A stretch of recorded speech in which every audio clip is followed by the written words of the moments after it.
जैसे आवाज आई किसी ने मदद के लिए मुझे बुलाया। मैं जैसे उसके पास गया तभी मैंने वहां देखा कि एक बूढ़ा आदमी जो कि घायल अवस्था में जमीन पर लेटा हुआ था, उसने बोला कि बेटा मेरी मदद कर दो। वह बोला कि थोड़ी ही दूर पर मेरा घर है, कृपा मुझे मेरे घर पर छोड़ आओ। फिर मैंने यह सोचा कि मैं जल्दी से जाकर इन्हें छोड़कर आ जाता हूँ, फिर अपने दोस्तों के साथ होटल वापस चला जाऊंगा। मैंने देखा कि तुम दोनों थोड़ा आगे निकल चुके थे। फिर क्या, बस मैंने जल्दी से इनको उठाया और इनके घर लेकर चला गया। फिर जैसा ही थोड़ा आगे बढ़ा मैंने देखा कि बड़ी बड़ी झाड़ियाँ, बड़े बड़े पेड़, रास्ता बहुत खतरनाक होता जा रहा था। मैं डर गया था। जंगल में से अजीबोगरीब आवाज आ रही थी, पता नहीं जानवर की थी या किसी इंसान की, पता ही नहीं चल रहा था। फिर भी मैंने सोचा चलो कोई बात नहीं, इनको छोड़कर जल्दी से अपने दोस्तों के पास चला जाऊंगा। थोड़ी देर बाद फिर उनका घर आ गया। उनका घर एक गुफा के अंदर था। मुझे समझ ही नहीं आ रहा था इनका ये घर कैसा है। यह घर इतना पुराना था कि ना तो किसी प्रकार की कोई रोशनी, बस अंधेरा ही अंधेरा।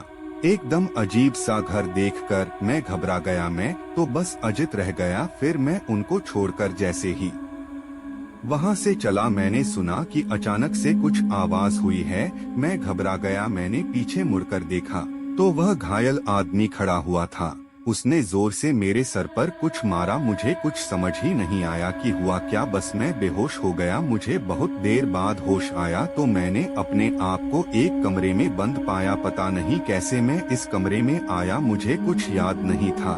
मैं उठा, मुझे बहुत भूख प्यास लग रही थी। मैं बहुत चिल्लाया पर कोई नहीं आया। मैं चिल्लाता रहा, मैं डर रहा था। अकेले में मेरी हालत खराब हो रही थी। मुझे समझ में नहीं आ रहा था मैं क्या करूं। फिर थोड़ी देर बाद एक फोन की आवाज आई, ट्रेन ट्रेन। मैं समझ नहीं पाया। थोड़ी देर बाद फिर से आवाज ट्रेन ट्रेन। मैं खड़ा हुआ और मैंने देखा कि यह आवाज तो कमरे में से ही आ रही है। कमरे के कोने में कुछ रखा हुआ है। मैं उसके पास गया और मैंने देखा यह एक पुराना फोन है जो पुराने जमाने में चलता था। फिर क्या, फोन में से आवाज आती रही। मैंने आराम से फोन को उठाया। उसमें से कुछ आवाज आ रही थी जैसे कोई कुछ कहना चाहता हो। मैं डर गया। मैंने एकदम से फोन को बंद कर दिया। थोड़ी देर बाद फिर फोन में से आवाज आई। मैंने हिम्मत करके फोन फिर से उठाया और बोला कि कौन बोल रहा है। तो धीरे से आवाज आई कि मेरा नाम टीटू है, मैं जंगल में झील को देखने आया था।